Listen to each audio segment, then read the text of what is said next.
भावना जाधव क्लासेसमध्ये तुम्हा सर्वांचं स्वागत. तर चॅनेलवर नवीन असाल तर चॅनेलला सबस्क्राईब करा. व्हिडिओ आवडला तर नक्की लाईक करा आणि तुमच्या मित्रमैत्रिणींना व्हिडिओ शेअर करा.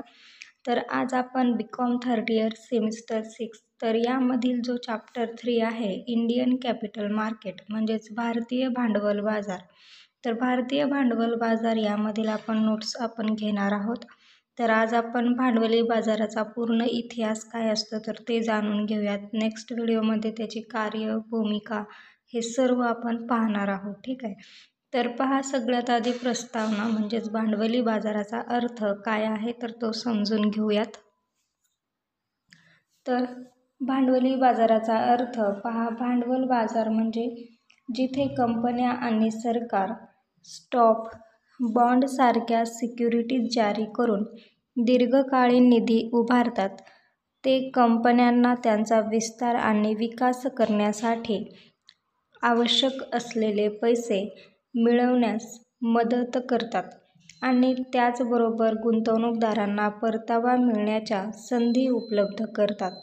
तर हा आहे भांडवली बाजाराचा अर्थ. तर तुमच्या ज्या सेमिस्टरच्या एक्झाम आहेत तर त्या नेक्स्ट महिन्यामध्ये होतीलच, परंतु काही सांगता येत नाही, डेट लगेच येऊ शकते. एप्रिलमध्ये तुमच्या एक्झाम या फिक्स आहेत. त्या दृष्टिकोनातून भांडवली बाजार हा चॅप्टर खूप महत्त्वाचा आहे. तुम्हाला 15 गुणासाठी एक तरी प्रश्न येतोच. तर पहा, भांडवली बाजाराची व्याख्या सेबीच्या नुसार भांडवल बाजार म्हणजे इक्विटी आणि सिक्युरिटीसाठी दीर्घकालीन आर्थिक साधनासाठी एक बाजारपेठ आहे, जिथे व्यावसायिक आणि सरकार व्यवसायाच्या वाढीसाठी आणि व्यवसायाच्या विकासासाठी निधी उभारू शकते. त्यानंतर आहे भांडवली बाजाराचा इतिहास.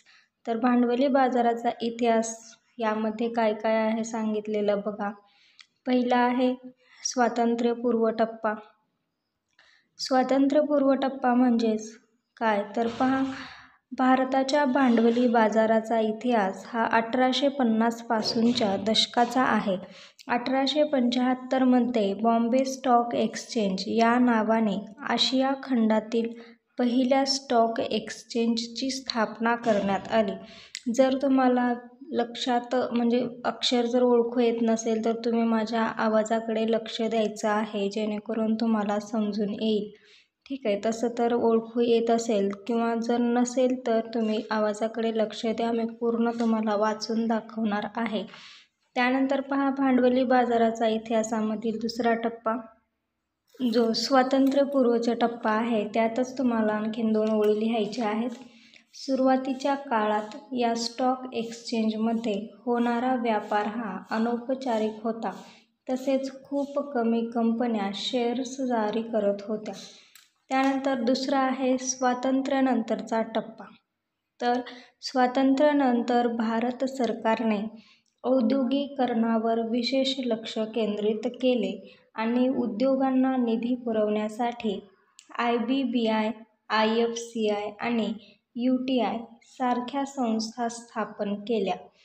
1956 मध्ये भारत सरकारने कंपनी कायदा मंजूर केला, ज्याने कंपनी निर्मिती आणि शेअर्स बाजारातील व्यवहारांचे नियमन केले. भांडवली बाजाराच्या निरीक्षणामध्ये RBI महत्त्वाची भूमिका बजावत असते. हा आहे स्वातंत्र्यानंतरचा टप्पा. तर पहा, तुम्हाला अदर म्हणजे कुठल्या पॉईंट्सच्या नोट्स किंवा पाहिजे असतील किंवा कुठल्या कुठल्या क्वेश्चनमधील पॉईंट्स तुम्हाला माहिती नसतील तर तो क्वेश्चन तुम्ही मला कमेंट बॉक्समध्ये सांगा, मी तुम्हाला त्याचे पॉईंट्स काढून देईन. त्यानंतर थर्ड आहे पहा, उदारीकरण आणि सुधारणा.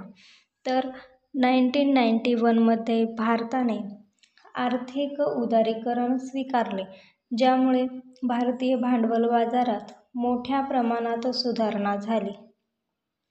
1992 मध्ये भारतीय सिक्युरिटीज अँड एक्सचेंज बोर्ड म्हणजेच काय तर सेबी. तर सेबीचा फुल फॉर्म काय आहे? सिक्युरिटी आणि एक्सचेंज बोर्ड ऑफ इंडिया म्हणजेच सेबीची भारतीय सिक्युरिटीज अँड एक्सचेंज बोर्ड, यालाच आपण सेबी असे शॉर्ट फॉर्म आहे याचं. ची स्थापना करण्यात आली. 1992 मध्ये राष्ट्रीय स्टॉक एक्सचेंज म्हणजेच NSE आहे इथे NSE म्हणजेच नॅशनल स्टॉक एक्सचेंजची स्थापना करण्यात आली, ज्यामुळे इलेक्ट्रॉनिक व्यापाराला सुरुवात झाली. याच काळात परदेशी गुंतवणूकदारांना भारतीय बाजारपेठेत गुंतवणूक करण्याची सुविधा आली, ज्यामुळे भारतीय विकासाला चालना मिळाली. तर पहा, उदारीकरण आणि सुधारणा यामध्ये काय सांगितलेलं आहे, तर जे राष्ट्रीय स्टॉक एक्सचेंज आहे NSEची स्थापना करण्यात आली. त्यानंतर उदारीकरण आणि सुधारणा म्हणजेच स्वातंत्र्यानंतरच्या टप्प्यामध्ये काय काय केलं होतं, तर 1956 मध्ये त्यांनी भारत सरकारने कंपनी कायदा मंजूर केला. त्यानंतर उदारीकरण आणि सुधारणा यामध्ये काय सुधारणा केली, तर 1992 मध्ये सेबीची स्थापना करण्यात आली. त्यानंतर 1992 मध्ये NSEची स्थापना करण्यात आली, की ज्यामुळे लोकांना व्यवसाय किंवा व्यापार करायला सुरुवात झाली, इलेक्ट्रॉनिक व्यापाराला सुरुवात झाली म्हणायला हरकत नाही. त्यानंतर इतिहासातील चौथा आहे आधुनिक विकास. तर आधुनिक विकास यामध्ये आपल्याला काय सांगता येईल पहा. भारतीय भांडवली बाजारामध्ये डीमॅट खात्याची सुरुवात करण्यात आली. तर बघा, आधुनिक विकासामध्ये भारतीय भांडवली बाजारामध्ये डीमॅट खात्याची सुरुवात करण्यात आली. जे कोणी शेअर मार्केटबद्दल तुम्हाला माहिती असेल, जो कोणी शेअरमध्ये ट्रेडिंग वगैरे करत असतो, तर त्यांना एक डीमॅट खाते उघडणं हे कंपल्सरी झालेलं आहे. म्हणजेच कंपल्सरी एक डीमॅट अकाउंट तरी लागतंच, ठीक आहे. तर त्या खात्याची सुरुवात करण्यात आली, ज्यामुळे व्यवहार करणे सुलभ झाले. म्युच्युअल फंड, IPO आणि ऑनलाईन ट्रेडिंग प्लॅटफॉर्ममुळे गुंतवणूकदार मोठ्या प्रमाणात बाजारपेठेकडे आकर्षित होऊ लागले. 2017 मध्ये GST लागू झाल्यानंतर बाजार आणखी मजबूत झाला. आज घडीला भारतीय भांडवली बाजार हे अत्यंत मजबूत आहे आणि NSE व BSE नॅशनल स्टॉक एक्सचेंज आणि बॉम्बे स्टॉक एक्सचेंज हा याचा फुल फॉर्म आहे, ठीक आहे. तर या जगातील मजबूत स्टॉक एक्सचेंजमध्ये गणल्या जातात.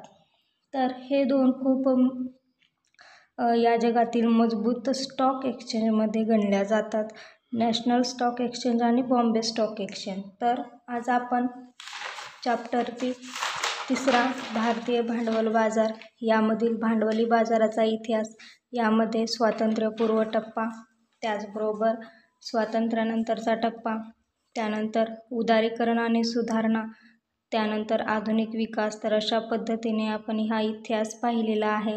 नेक्स्ट व्हिडिओमध्ये आपण भांडवल बाजाराची कार्ये कोणकोणती आहेत तर ते व्यवस्थित पाहणार आहोत. त्याआधी चॅनेलला सबस्क्राईब करा. भेटूया आपण नेक्स्ट व्हिडिओमध्ये. धन्यवाद.